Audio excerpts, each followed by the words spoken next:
तो कैसे हैं आप लोग? अच्छे ही होंगे, क्योंकि जो इतनी अच्छी जो क्लास चल रही है आपकी एनसीईआरटी आधारित क्लास है ज्योग्राफी की, तो आप लोग अच्छे ही होंगे। तो आपको पता होगा ये जो क्लास है वो दो पैरेलल उसमें सीरीज़ में चल रही है। एक है जिसमें हम लोग पढ़ते हैं भारत का भूगोल, और दूसरा है जिसको हम लोग पढ़ते हैं विश्व भूगोल। ठीक है, तो आइए बिना ज़्यादा टाइम वेस्ट किए हुए हम लोग शुरू करते हैं अपना टॉपिक। उससे पहले हमने आपके लिए क्वेट्स ढूंढा हुआ है, मतलब सुविचार से बोल सकते हैं एक तरीके से इसको, जिसमें क्या लिखा, इतिहास लिखने के लिए कलम नहीं हौसलों की ज़रूरत होती है। बात सही है, आपको पता है ना, इतिहास लिखना होगा तो उसके लिए कलम नहीं चाहिए होता है, उसके लिए आपको क्या चाहिए होता है, हौसला चाहिए होता। और ऐसे कई उदाहरण आपको पता होंगे, आपके इतिहास के जैसे विषयों में पढ़े हुए हैं, जिन्होंने अपने हौसलों के दम पर इतिहास को लिखा है। तो उसी हौसले को बनाए रखना है, नए जोश और उल्लास के साथ हमको भी इस जो मेरा ये मुहिम जो मैं चलाया हूँ उसमें आपका साथ चाहिए, इसी हौसलों के साथ, उल्लास के साथ। और आप ऐसे ही देखते रहिए एनसीईआरटी आधारित ज्योग्राफी की ये क्लास या ये पूरी सीरीज। अब ज़्यादा टाइम ना वेस्ट करते हुए आते हैं हम अपने टॉपिक पे, जो आज हमको पढ़ना है। तो जो आज हमको पढ़ना है उसमें से हम लोगों को याद कर लें कि जैसे अगर हम पिछले क्लास की बात करें तो पिछले क्लास में हम लोगों ने लगभग भारत के समय निर्धारण और मतलब समय निर्धारण रेखा के बारे में पढ़ लिया था। उसमें से हमने अंतर्राष्ट्रीय समय निर्धारण को पढ़ा था, जो कि बताया था आपको मैंने कि ग्रीनविच लाइन होती है। और अगर और भी अच्छे से आपको जानना है उसके बारे में तो हमारा जो विश्व भूगोल का एक प्लेलिस्ट चल रहा है आप उसमें जाइए, उसमें हमने अक्षांश और देशांतर का एक प्रॉपर क्लास ही बना दिया, छोटे छोटे पार्ट में है, तो आप उसको देखेंगे आपको और भी समझ में आएगा। अब हम शुरू करते हैं, आज के बात कर लेंगे हम भारत का समय निर्धारण रेखा के बारे में। तो आपको पता होगा अक्सर एक क्वेश्चन पूछ लिया जाता है कि गुजरात में और अरुणाचल प्रदेश के बीच के समय में 2 घंटे का अंतर क्यों है। या एक क्वेश्चन यहाँ से ये आपका बन जाता है कि ग्रीनविच लाइन जो कि हमारा अंतर्राष्ट्रीय प्रधान मध्याह्न रेखा है, ठीक, और भारत का जो भारतीय मध्याह्न रेखा है उनके बीच 5.5 घंटे का अंतर क्यों होता है। यानी कि ग्रीनविच लाइन और भारतीय इंडियन स्टैंडर्ड टाइम के बीच में 5.5 घंटे का डिफरेंस क्यों होता है, इसी को आज हमको समझना है। आइए हम शुरू करते हैं। उससे पहले आपको एक बार लास्ट क्लास में हम लोग देखेंगे हम लोगों ने क्या कैलकुलेट किया था कि 1 डिग्री, लास्ट क्लास में हम लोगों ने कैलकुलेट किया था कि 1 डिग्री बराबर 4 मिनट। ये हम लोगों ने लास्ट क्लास में पढ़ा हुआ है, ठीक। 1 डिग्री बराबर 4 मिनट, यानी कि अगर एक पृथ्वी हमारी एक डिग्री देशांतर से दूसरे डिग्री देशांतर को घूमती है तो लगभग 4 मिनट का समय लेती है। उसी अकॉर्डिंग अगर हम बात कर लेते हैं, जो हमारी ग्रीनविच लाइन होती है, जो कि आपको पता होगा कितनी होती है, 0 डिग्री की ग्रीनविच लाइन होती है, 0 डिग्री की ग्रीनविच लाइन है। और हमारे भारत की जो समय निर्धारण रेखा वो कितनी है, 82.5 डिग्री की लाइन है, ठीक है। अगर आप कैलकुलेट करें तो इनका जो अंतर आएगा वो कितना आ जाएगा, इनका जो समय का अंतर आएगा वो आएगा लगभग आपका 82 डिग्री एंड हाफ मिनट का आ जाएगा, ठीक। इसको हाफ मिनट कर दे रहे हैं। अब बात कर लेते हैं, हमको पता है कि 1 डिग्री बराबर 4 मिनट, तो 82 डिग्री की हमको लेना है, तो 82 डिग्री के लिए हम लोग क्या कर लेंगे, जब 1 डिग्री बराबर 4 मिनट है तो 82 में क्या कर देंगे, यहाँ गुणा कर देंगे कि नहीं। तो 1 डिग्री की जगह क्या कर देंगे, मान लेते हैं हम लोग पढ़ ले 1 डिग्री बराबर 4 मिनट पढ़े, तो हमको 1 डिग्री लेना है, हमको लेना कितना, 82। तो यहाँ 82 के लिए क्या करना पड़ेगा, इधर मल्टीप्लाई करना पड़ेगा 82 डिग्री से, तो इधर भी तो करना पड़ेगा ना। तो 4 गुणे 82 लगभग ये आपका कितना आएगा, 4 दूनी 8 और 4 दूनी 8 और 4 32, 328 आ गया, ठीक। इतना आपका आ गया। यहाँ तक कोई दिक्कत आपको, 82 डिग्री है ना, 4 मिनट, तो आपका हो गया ये, हाँ आपका इतना आ गया, ठीक है। अब आगे हम अगर बात कर लेते हैं इसी में, तो हमारे कितने आ गए, ये पूरे आ गया 328 मिनट आया। मेरा कितना मिनट आ गया 328 मिनट हो चुके हैं। प्लस अगर हम बात करें तो इसमें मेरा 2 मिनट और है, कौन सा, ये 82.5 वाला। अरे ये आप देखिए ना, एक हाफ डिग्री इधर भी तो है, आधा मिनट, तो आधा मिनट लगभग इसमें भी हम ऐड करते हैं आपका, तो ये 2 मिनट इधर बनता है। ये जो होता है ये आपका इसके लिए हमको पढ़ना होता है, इसमें हम लोग क्या करते हैं, आपका मिनट है तो हाफ मिनट है, और हाफ मिनट यानी कि यहाँ पर हम लोग क्या, ये आपका 2 आता है, 82 डिग्री है और हाफ मिनट है, हाफ मिनट यहाँ पे थोड़ा सा वो ठीक है, तो यहाँ पर 328 आ गया। 328 को अगर हम इसको क्या पर, अब ये देखो, अच्छा ये हाफ मिनट है, ठीक है, कोई बात नहीं, अभी हो जाएगा। अब हाफ मिनट है तो इसको हम लोग किस में बदल लेते हैं, अगर ये मिनट है आधा तो इसको हम लोग बदल लेते हैं आवर्स में। तो अगर आवर्स में बदलेंगे तो इसमें हमको क्या करना पड़ेगा, 1/2/60 करना पड़ेगा। तो ये क्या हो जाएगा, 1/2/60 आएगा कि नहीं आएगा, इससे आप एकदम कन्फर्म है, यहाँ पर कोई कन्फ्यूजन है आपको नहीं होना चाहिए, अच्छी बात है। तो ये आपका 1/2 मिनट है, इसको आवर में बदलने के लिए हमने क्या किया, 1/2 मिनट, हाफ मिनट है, इसको आवर में बदलना होगा तो यहाँ पे क्या हो जाएगा आपका, ये 120 आएगा लगभग आपका, वही 120 बराबर 2 घंटा ऐड हो जाता है, ये आपका आ जाता है 5। हाँ ठीक हो गया। तो ये ऊपर आपका चला जाएगा 60/2 आ जाएगा, ये कट जाएगा आपका कितना आ जाएगा 82 डिग्री और हाफ मिनट, यानी कि आपका लगभग ये आ जाता है, तो ये क्या हो रहा है, मिनट में है, मिनट में होने के लिए हमको क्या बदलना पड़ा, आवर में, तो हमने 60 से डिवाइड कर दिया, इसको 60 से डिवाइड किया तो आ गया 30 मिनट, यानी कि 30 मिनट यानी कि लगभग आधा घंटा आएगा। ये आपका आधा घंटा होता है। और आधा घंटा में हम क्या करते हैं, यहाँ से आपका थोड़ा सा ये कुछ कन्फ्यूजन हो जा रहा है, एक बार हम फिर से कैलकुलेट करते हैं।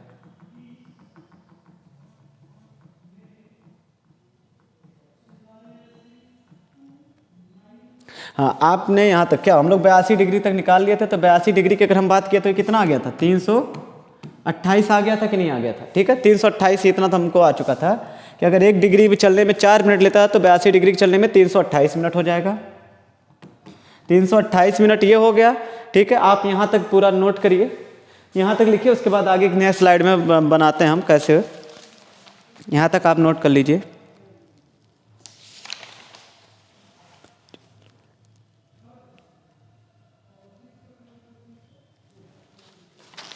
यहाँ तक लिखिए आप लोग।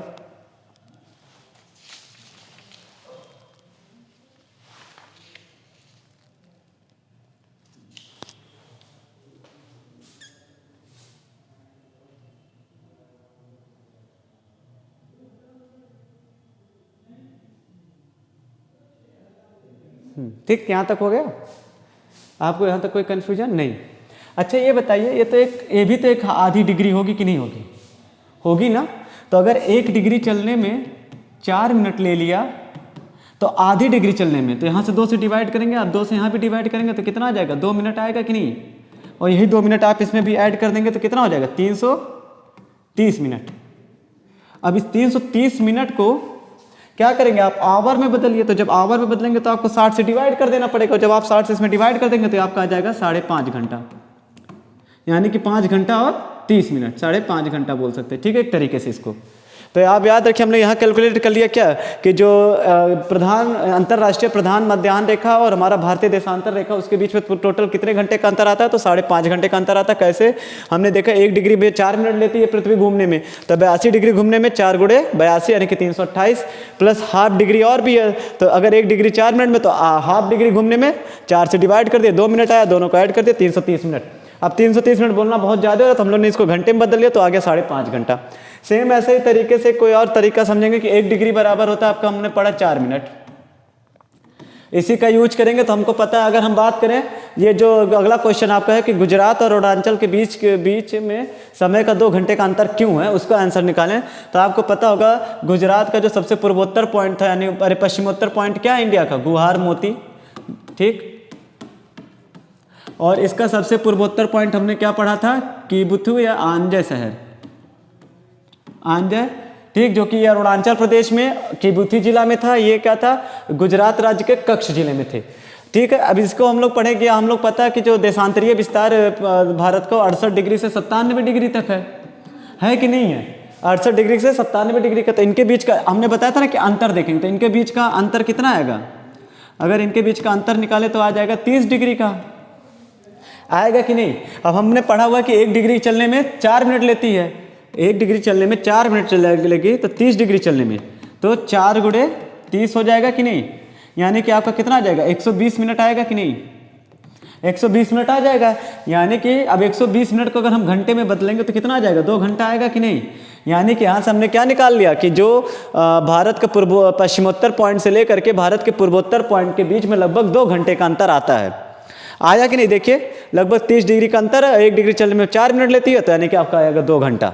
यानी कि अगर गुजरात, अब इसका हम लोग इसको एप्लीकेशन किससे पढ़ेंगे दोनों का, तो एप्लीकेशन पढ़ने के लिए हमको क्या करना पड़ेगा, यहाँ पर हम 2 क्वेश्चन अगर मान लेते हैं ऐसे हो जाए, पूछ सकता है कि अगर हम मान लेते ग्रीनविच लाइन पे 5 बज रहा है, अभी ग्रीनविच लाइन पे अभी कितना बज रहा है, अगर 5 बज रहा है कौन सा, सुबह का, अगर यहाँ सुबह का 5 बज रहा है तो हमारे भारत के मध्याह्न रेखा में जो भारत का वो समय निर्धारण रेखा वहाँ पर कितना बज रहा होगा, तो हमने बताया कि इससे 5 घंटा, वो 5.5 घंटा आगे है, तो अगर 5.5 घंटा आगे तो उसमें हमको 5.5 ऐड करना पड़ेगा, तो इसमें हम ऐड कर देंगे, तो लगभग आप कितना आ जाएगा 10:30, यानी कि 10:30 बज रहा होगा कि नहीं, 5 बज रहा है कहाँ पर, ग्रीनविच पे। और हमने बताया कि ग्रीनविच से लेकर के और भारत के समय निर्धारण रेखा के बीच में 5.5 घंटे का क्या अंतर है, यानी कि हमारा जो समय निर्धारण रेखा है भारत का वो 5.5 घंटे आगे है, तो अगर आगे है तो इसमें हमको 5.5 घंटा जोड़ना पड़ेगा, और जब हमने 5.5 घंटा जोड़ा तो यहाँ क्या आ गया 10:30 ही हम, यानी कि अगर वहाँ पर हमको कुछ भी नहीं है, जैसे अगर यहाँ पे मान लेते अगर दे दिया कि भारत के समय निर्धारण पे इतना बज रहा है तो ग्रीनविच पे बताइए, तो वहाँ से आप क्या करेंगे, भारत का जो समय निर्धारण दिया गया है उसमें 5.5 घटा देंगे। अगर यही जस्ट आपका पूछ लेगा कि ग्रीनविच पे इतना बच रहा है तो समय निर्धारण जो भारत का उस पर कितना बजेगा, तो उसमें 5.5 घंटा हम जोड़ देंगे।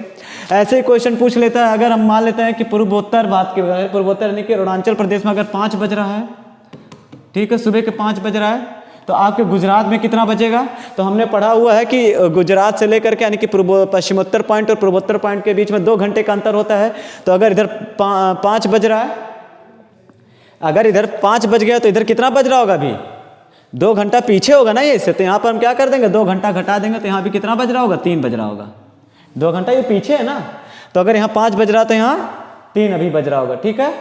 लेकिन अगर यहाँ सूर्योदय 5 बजे होगा तो यहाँ सूर्योदय कितने बजे दिखाई पड़ेगा, 7 बजे, क्योंकि ये 5 बजे पहले उधर चला जाएगा, उसके बाद 2 घंटे बाद ये पहुंचेगा ना वहाँ पर, तो यहाँ पर 7 बजे, अगर यहाँ 5 बजे सूर्योदय हो गया तो यहाँ पर सूर्योदय कितने बजे होगा, 7 बजे होगा, ठीक है। यानी कि यहाँ अगर 5 बजे सूर्योदय हो रहा है तो यहाँ पर 7 बजे जो होगा तब होगा, ठीक है। तो ये होता है पूरा समय का खेला। बस इतना आपको याद रखना है कि उसमें 5.5 घंटे का अंतर होता है, यहाँ पर 2.5 घंटे का अंतर होता है, यहाँ से होता है। उसके बाद एक क्वेश्चन बन जाता है कि भारत की जो समय निर्धारण रेखा है वो कितने राज्यों से होकर गुजरती है। तो जो भारत की समय निर्धारण रेखा आप लिख लीजिए, वो आपके उत्तर प्रदेश मिर्जापुर के नैनी के बीचों बीच से गुजरती है, उसके बाद आपके मध्य प्रदेश से गुजरती है, फिर आपके छत्तीसगढ़ से गुजरती है, उड़ीसा के से गुजरती है और आंध्र प्रदेश से गुजरती है। इतना आपका समय निर्धारण से क्वेश्चन पूछता है, इसके अलावा और कुछ नहीं पूछता। बाकी अगर कुछ बचता है तो हम आपको क्वेश्चन के माध्यम से वो पूरा क्लियर कर देंगे। आगे आज जो हमको अब इसके बाद का जो टॉपिक है और हमारा लगभग लास्ट का टॉपिक चलता है, वो भारत के हमको क्या पढ़ना होता है, द्वीप समूह के बारे में। और इस द्वीप समूह को हम डिटेल में पढ़ेंगे जब भारत का भौगोलिक स्थिति पढ़ेंगे, भारत की भौगोलिक प्राकृतिक स्थिति के बारे में जब पढ़ेंगे भारत का, जैसे माउंटेन्स, डेजर्ट्स, मतलब हम पर्वत के बारे में, प्रायद्वीपीय भारत के बारे में पढ़ेंगे, रेगिस्तान के बारे में पढ़ेंगे, तब वहाँ पर द्वीपों को तो और डिटेल में हम लोग पढ़ेंगे। यहाँ पर बस थोड़ा सा अपने जानकारी के लिए हम लोग रख लेंगे, जैसे चैनल्स कौन से अलग करते हैं, क्या उसका राजधानी, मतलब केवल हमको राजनीति यहाँ पढ़नी है। लेकिन जब हम बात करेंगे द्वीपों के प्राकृतिक, तो हम लोग पढ़ेंगे इसके बाद वाले चैप्टर में। तो आते हैं आगे हम लोग अपना भारत के द्वीपों समूह में बात करें। और आप सबको पता होगा कि जो सबसे पहला द्वीप समूह आपका होता है वो कौन सा होता है, अंडमान निकोबार। तो इसको हम इधर कर दे रहे हैं एकदम कॉर्नर में भी फिलहाल के लिए, और अंडमान निकोबार को हम बड़ा कर देते हैं आपके सामने, ये देखिए।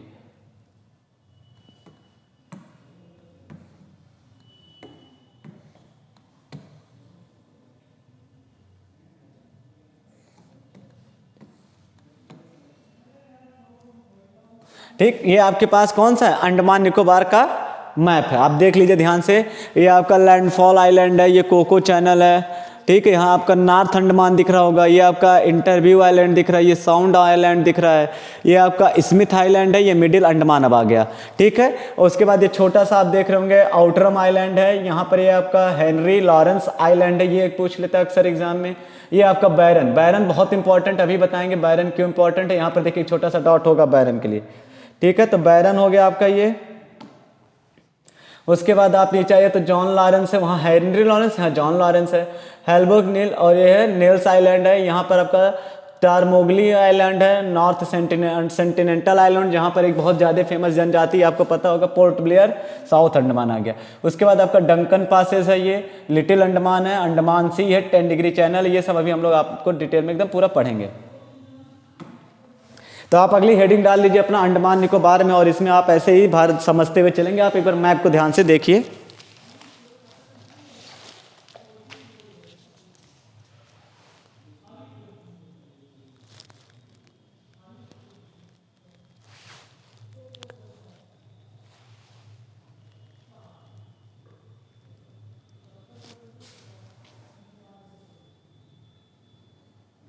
यहाँ तक आप देख लिए हैं। आइए तब हम लोग अब अपना आगे की बात कर लेते हैं क्या है, ठीक है। तो सबसे पहले आप इसमें देखिए, हम लोग यहाँ पर ये आपने देख लिया होगा। इस मैप को हम थोड़ा सा साइड में अगर कर लें, इस मैप को अगर हम थोड़ा सा साइड में कर रहे हैं, अब बाद में समझने के लिए आगे कर लेंगे इसको।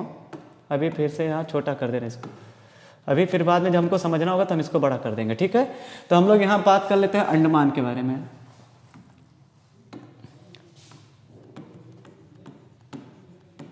अंडमान एंड और निकोबार द्वीप।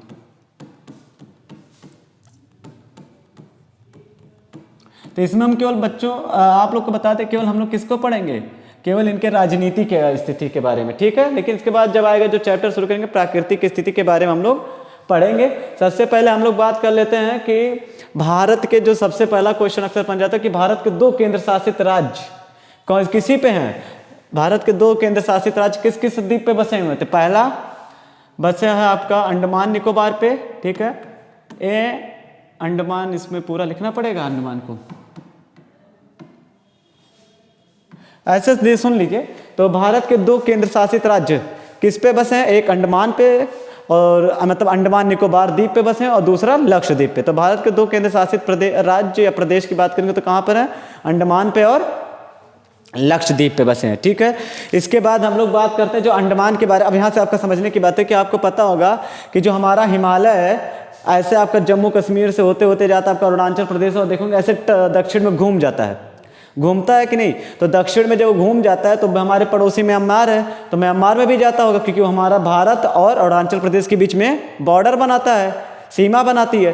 तो जब उसको जो पार्ट उसका हिमालय का म्यांमार में होता है उसको हम लोग बोलते हैं अरकाम योमा, यानी कि वहाँ पर उसको क्या बोल दिया जाता है, अरकाम योमा पर्वत। अगर हम बात करें अरकाम योमा पर्वत, ये आपको हम उसमें पढ़ाएंगे प्राकृतिक स्थिति, अरकाम योमा पर्वत। अरकाम योमा की बात करें तो ये किसके किसके बीच में, तो भारत और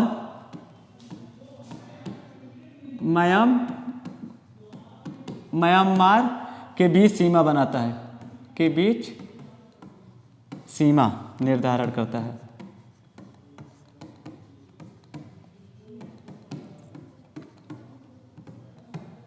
सीमा निर्धारण करता है, ठीक है। अब इसी अरकाम योमा पर्वत का जो दक्षिणतम विस्तार है वही हमारा अंडमान निकोबार है। यानी कि ये क्या हो गया, अरकाम योमा पर्वत गया होगा दक्षिण तक, तो उसका कुछ पार्ट समुद्र में डूब गया, कुछ पार्ट उभरा रहा। तो जो पार्ट समुद्र में डूब गया वहां तो पूरा पानी पानी हो गया, लेकिन कुछ पार्ट इतने ऊंचाई पे थे कि उसको समुद्र ने क्या कर पाया, पूरी तरीके से डुबा नहीं पाया। तो जो पार्ट समुद्र से ऊपर निकल रह गया उस पर कुछ लोग जाके बस गए, और उसके बाद वहां लोग रहने लगे, और एक तरीके से उस क्या बन गया, द्वीप ही बन गया। द्वीप क्या होता है, छोटा सा वो जमीन का भाग होता है जो क्या हो, चारों तरफ पानी से घिरा हो। महाद्वीप की बात करते हैं तो बहुत बड़ा भूभाग, और जब बहुत छोटा भूभाग चारों तरफ पानी से घिरा होता है तो उसको हम लोग द्वीप बोलते हैं। तो एक छोटा भूभाग है जो कि क्या है, पानी से घिरा होता है चारों तरफ, इसलिए इसको द्वीप बोला गया। तो अरकाम योमा पर्वत का दक्षिणी विस्तार क्या है, ये हमारा अंडमान निकोबार द्वीप ही है, ठीक है। अगला बात कर लेते हैं जो 10 डिग्री चैनल होता है आपके बारे में। तो आपको यहाँ मैप में अगर हम दिखाना चाहें 10 डिग्री चैनल, यहाँ आपको देखिए दिखा हुआ है, तो यहाँ लिख लीजिए, आप समझ लीजिए 10 डिग्री चैनल से रिलेटेड। ये देखिए आपका 10 डिग्री चैनल यहाँ पर है, ये देखिए 10 डिग्री चैनल है।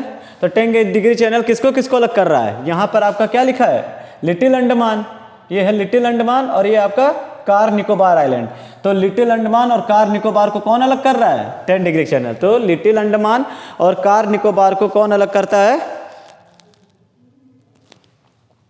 तो अगर देखो यहाँ से दो क्वेश्चन, अगर पूछेगा केवल कार निकोबार आइलैंड और लिटिल अंडमान को तो कितने डिग्री के चैनल, 10 डिग्री के। लेकिन अगर बात करेगा पूरा अंडमान दी आइलैंड और निकोबार आइलैंड, इनको कौन अलग करता है तो भी 10 डिग्री। या तो इन सबको कंबाइन करके केवल पूछ ले निकोबार, या फिर केवल इसको कंबाइन करके पूछे अंडमान, तो इनको कौन अलग करेगा 10 डिग्री। नहीं तो ऐसे ही पूछ लेगा लिटिल अंडमान और कार निकोबार को कौन अलग करता है तो 10 डिग्री चैनल अलग करता है। ये आप देख लीजिए यहाँ पर 10 डिग्री चैनल आपको दिख रहा होगा, लिटिल अंडमान और कार निकोबार के बीच में है आपका 10 डिग्री चैनल।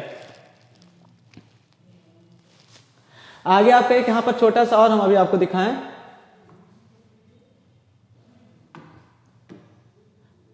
यहीं पर आपका कोका चैनल नहीं है क्या, ये देखिए कोका चैनल,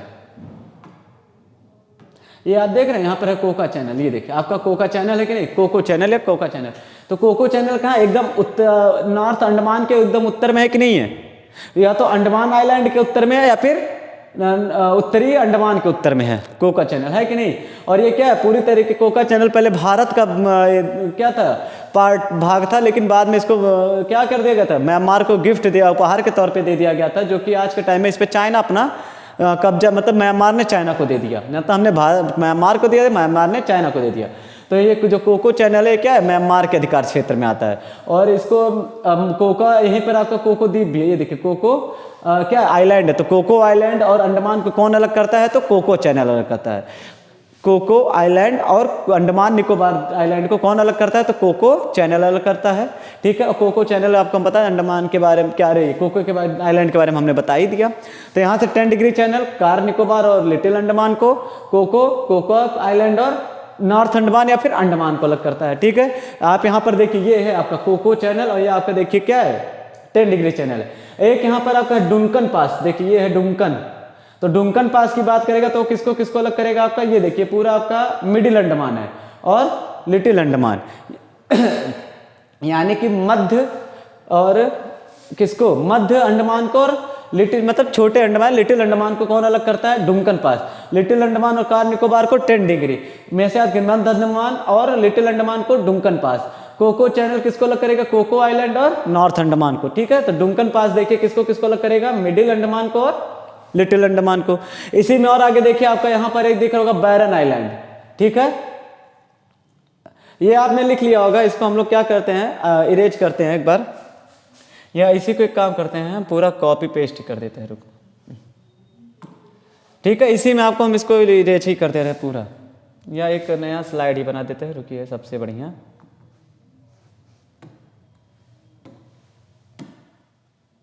कॉपी कर लिए और एक हम प्लस स्लाइड बना देते हैं आगे का, और यहाँ पे क्या करेंगे, यहाँ गए पेस्ट, ये हो गया देखिए, ठीक है।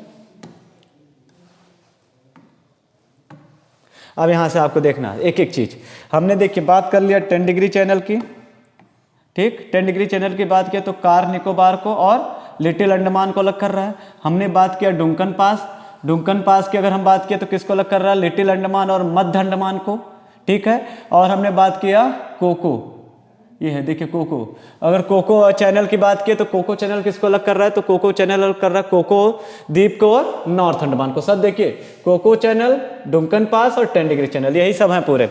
उसके बाद एक आपको ये देखिए दिख रहा होगा बैरन आइलैंड, तो आपको पता होगा बैरन आइलैंड कहाँ पर, ये देखिए छोटे से है, मध्य अंडमान के किधर होगा, पश्चिम में, मध्य अंडमान के पश्चिम में आपका कौन सा है, बैरन द्वीप। और बैरन द्वीप पे आपको पता होगा बैरन क्या है, वॉल्केनो भी है, जो कि भारत का एकमात्र सक्रिय ज्वालामुखी है, ठीक है। तो भारत का सक्रिय ज्वालामुखी कहाँ पर है, बैरन द्वीप पे। यहीं पर आपका एक नारकोंडम भी है, इसी के जस्ट ऊपर पश्चिम में है। तो मध्य अंडमान के ही पश्चिम में कौन सा है, नारकोंडम, यहां हम लिख दे रहे हैं नारकोंडम द्वीप। तो जो नारकोंडम द्वीप है यहाँ पर भारत का सुसुप्त ज्वालामुखी है। कौन सा ज्वालामुखी है, सुसुप्त ज्वालामुखी है, सुसुप्त ज्वालामुखी है। और वहीं आपके किस पे, बैरन पे कौन सा है, बैरन द्वीप पे सक्रिय ज्वालामुखी बैरन है, सक्रिय ज्वालामुखी है, ठीक, सक्रिय ज्वालामुखी, नाम क्या उसका, बैरन, और उसका नारकोंडम ज्वालामुखी, ठीक, ये है। उसके बाद आप इधर देखिए वाला पूरा पार्ट अंडमान सी है, इसके साइड आप देखेंगे तो ये अंडमान सी दिख रहा है आपको।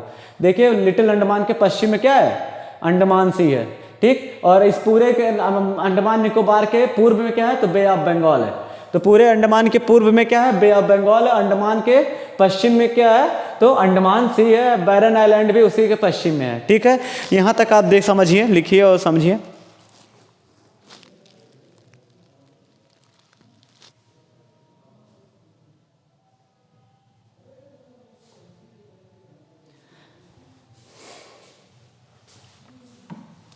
एक चीज यहाँ पर लिखिए, उत्तरी अंडमान में अंडमान निकोबार की सबसे ऊंची चोटी पाई जाती है। ये हमको पढ़ना था प्राकृतिक में, लेकिन सबसे ऊंची चोटी, सबसे ऊंची सैडल पीक, सैडल पीक सबसे ऊंची चोटी किस पे पाई जाएगी, उत्तरी अंडमान पे, ठीक है। उत्तरी अंडमान पे सबसे ऊंची चोटी पाई जाती है, ठीक है। उसके बाद आगे अगर हम बात कर लेते हैं इसी में, तो आपको हम पीछे चले तो आपको इंदिरा पॉइंट दिखा दे।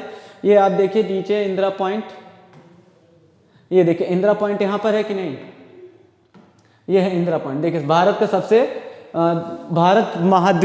भारतीय उपमहाद्वीप की बात होगा तो सबसे दक्षिणतम बिंदु कौन है, इंदिरा पॉइंट। लेकिन जब प्रायद्वीपीय भारत की बात होगी तब कन्याकुमारी। भारतीय उपमहाद्वीप का सबसे दक्षिणतम बिंदु इंदिरा पॉइंट और प्रायद्वीपीय भारत का सबसे दक्षिणतम बिंदु तो कन्याकुमारी। ये आपको देखिए इंदिरा पॉइंट, जो कि अभी के टाइम में पानी में सबमर्ज्ड है। तो एक पॉइंट और लिख लीजिए कि जो उत्तर इंदिरा पॉइंट है वो, अब ये बताओ कौन से निकोबार, ग्रेट निकोबार पे है। तो जो इंदिरा पॉइंट है वो कहाँ पर है, इंदिरा पॉइंट ये पॉइंट है। इंदिरा पॉइंट कहाँ पर है, तो ग्रेट निकोबार द्वीप पे है। ग्रेट निकोबार या निकोबार, ठीक, ग्रेट निकोबार द्वीप पे है इंदिरा पॉइंट, ठीक है। उसके बाद हम लोग कुछ चीज़ों को और जो पढ़े थे, जैसे लिख लेते हैं। हमने सबसे पहले पढ़ा कोको चैनल, ये आप लिख लीजिए एकदम। कोको चैनल की बात करते हैं तो कोको चैनल आपका कहाँ से, किसको, म्यांमार और, अरे कोको चैनल जो है किसको, कोको द्वीप और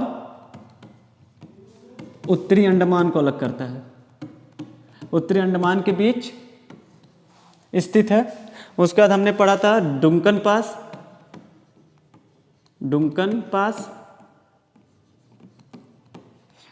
पास जो कि कहाँ पर है, मध्य अंडमान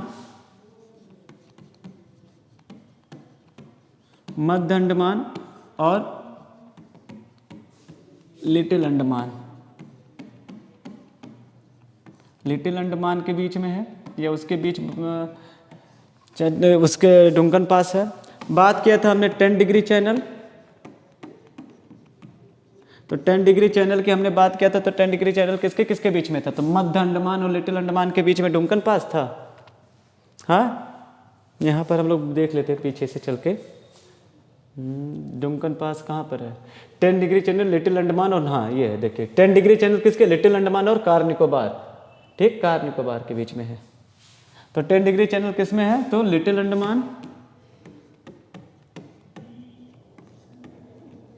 अंडमान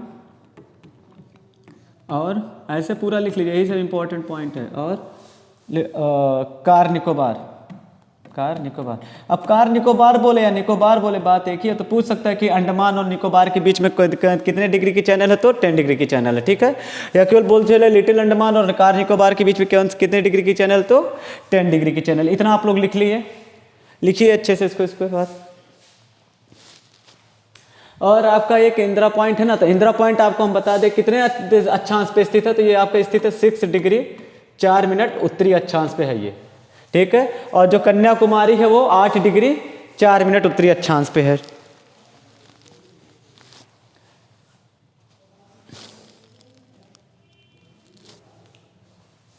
एक चीज में और बढ़ा लीजिए, अभी एक स्लाइड है। जो दक्षिणी अंडमान है,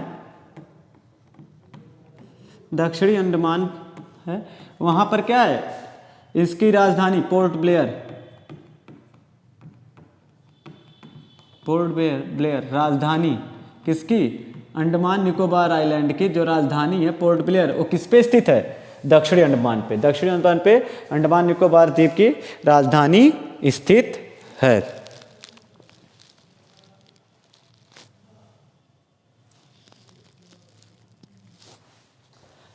आगे यहाँ तक आप लिख लिए होंगे, नहीं तो स्क्रीनशॉट लेके। आगे हम बात कर लेते थे दो द्वीप छोटे से, एक नारकोंडम जिसको हमने एक बार बता भी दिया है, और एक नारकंडम और बैरन। इनके बारे में तो हम इससे पहले आपको बता चुके हैं। नारकोंडम पे क्या है, सुषुप्त ज्वालामुखी है, वहीं बैरन पे क्या है, सक्रिय ज्वालामुखी, बैरन ज्वालामुखी और नारकोंडम ज्वालामुखी। और ये दोनों कहाँ पर है, तो अंडमान के पश्चिम में है। अंडमान या कौन सा अंडमान आपको देख सकते हैं, यहाँ स्लाइड में देख लेते हैं हम लोग, कौन सा अंडमान के पश्चिम में है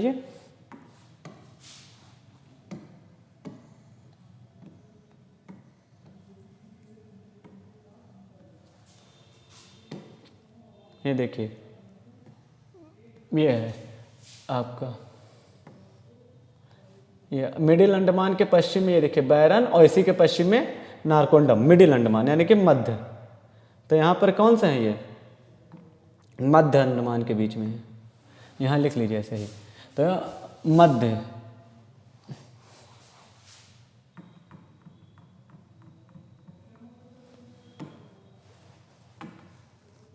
मध्य अंडमान, मध्य अंडमान के पश्चिम में, ठीक है। और इसी के पश्चिम में ही अंडमान सी भी है। अंडमान सी को आपको हम दिखाए थे मैप में, एक बार और देख लीजिए।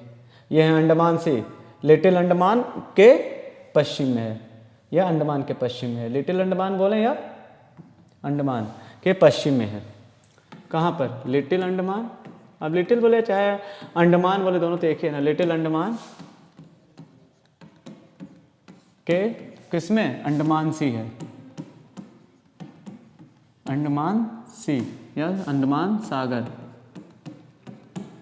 कहाँ है, पश्चिम में है ये, ठीक है, ये भी पश्चिम में है। और अंडमान और निकोबार द्वीप के बात करें पूरब में, तो बंगाल की खाड़ी है, बंगाल बे ऑफ बंगाल या बंगाल की खाड़ी, बंगाल।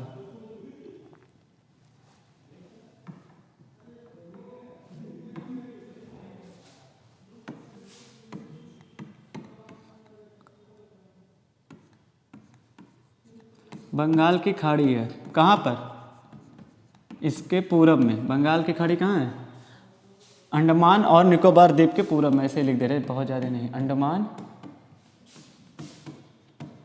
निकोबार द्वीप। कैसे लिखना को आदत डालिए, लिखने से बहुत अच्छा होता है, पूर्व में, ठीक है, छोटा छोटा लिख लिए। उसके बाद हम लोग इतना अंडमान के बारे में हमको लगता है सब कुछ हो चुका है लगभग। अब अंडमान के बाद अगला जो हम लोग यहाँ तो स्क्रीनशॉट लीजिए, समझना देख लीजिए। उसके बाद अंडमान से रिलेटेड इतना ही क्वेश्चन अभी पूछा जाएगा, बाकी और जो डिटेल होगा हम आपको बताएंगे प्राकृतिक में, लेकिन अभी राजनीति से इतना ही है। अब अगला जो हम लोग बात करेंगे उस पर हम बात करेंगे लक्षद्वीप के। अगला हम लोग लक्षद्वीप की बात कर लेते हैं। तो यहाँ तक आप एक काम करते हैं, इसी को क्लास लंबी हो जाए तो यहाँ रोकते हैं। इसके बाद आपका हम लक्षद्वीप और बाकी जो बचे हुए द्वीप समूह उनके बारे में क्लास लगा देते हैं आपकी इसके बाद, ठीक है। तो ये ज़्यादा लंबा ना, जिससे आप पर बर्डन ना पाए। तो आपको देख रहे होंगे ना एकदम डिटेल समझ में आ गया होगा, जहाँ तक हमको उम्मीद है। तो आप इस आज की क्लास को यहीं पर हम रोकते हैं। आप भी अच्छे से जितना हम पढ़ा दिए हैं जाइए उसको पढ़िए, एंजॉय करिए और देखते रहिए NCERT आधारित भूगोल की क्लास। और आपको पता है क्या करना है, थोड़ा सा सब्सक्राइब कर दीजिए और लाइक कर दीजिएगा, तो थोड़ा हमको मोटिवेशन भी मिल जाएगा, इससे बढ़िया और क्या होगा, ठीक है। तो जय हिंद।